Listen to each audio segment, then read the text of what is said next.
Okay, hello and good night once again. Morning or afternoon sa sukan channel channel. Just like sa inyo, basot na tuturuan again la all using keyboard, phone, Android. As you can see, bamigan sa WhatsApp na me, awa me type, use space bar. Easy ways as you make some mistake, you like correcting with you. You can all me type. The typing is na bamimisi mo ang tutok and then bamigan, awa mo use space bar, drag ka. So me type mo, okay.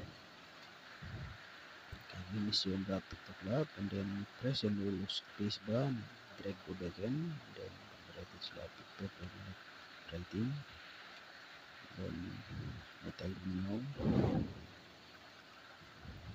type mo finish, alright, type and then drag again, hold space bar, drag ko front again. So ating yung taso, thank you at so patuturo lang drag mo space bar instead by delete mo siya. Thank you and good night. Thank you very much for the channel. Please subscribe and like. Thank you.